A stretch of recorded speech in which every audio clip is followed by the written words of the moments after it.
Claude, tu nous parles ce soir des enfants de Palestine. Oui, en effet. Les autorités israéliennes semblent être en guerre contre des enfants. Je répète, des enfants. Certains ont 12 ans, d'autres 15, 16 ou 17 ans. À bien des égards, à 15, 16 ou 17 ans, on est encore un enfant. Selon l'organisation humanitaire Defense for Children International Palestine, en 2017, 14 enfants palestiniens ont été tués par l'armée israélienne. Près de 300 croupissent en prison et 11 d'entre eux sont à l'isolement.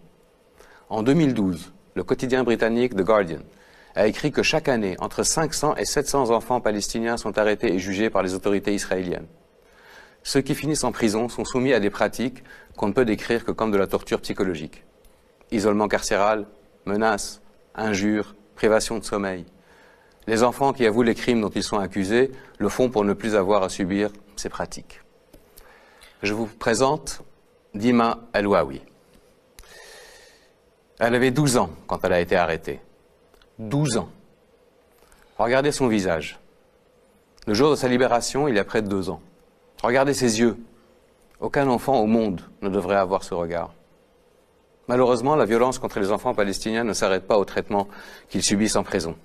Le 9 février dernier, le quotidien israélien de gauche Haaretz a publié sous la plume du journaliste Gideon Levy, qui est une référence dans la presse israélienne, une histoire hallucinante. Je cite. Comme à un safari, des soldats israéliens en jeeps traquent un adolescent palestinien et lui tirent une balle dans la tête. Il est difficile de croire qu'un tel acte barbare puisse avoir lieu au XXIe siècle dans un pays qui se prétend être la seule démocratie du Moyen-Orient, par une armée dont certains osent dire encore qu'elle est la plus morale du monde. Un acte qui rappelle l'apartheid en Afrique du Sud ou la ségrégation raciale dans l'Amérique du début du XXe siècle.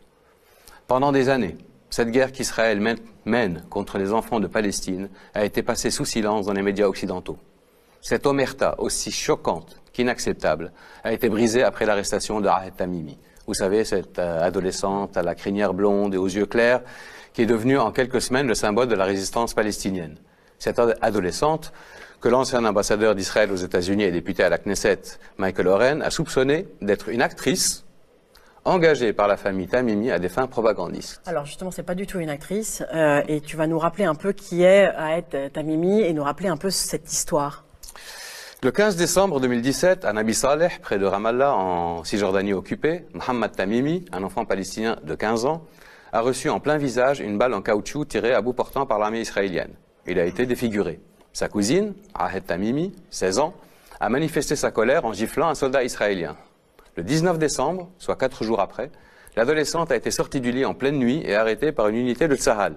3 mois plus tard, elle n'a toujours pas été libérée. Et c'est en prison qu'elle a fêté ses 17 ans. Son procès devant un tribunal militaire s'est ouvert le 13 février et se déroulera en huis clos. Elle risque 7 ans de prison. Paradoxalement, Yifat Al-Kobi, une femme de la colonie de Hébron, a elle aussi giflé un soldat israélien, mais malgré des antécédents violents, elle n'a pas passé une seule nuit en prison. Curieuse justice, vous ne trouvez pas ?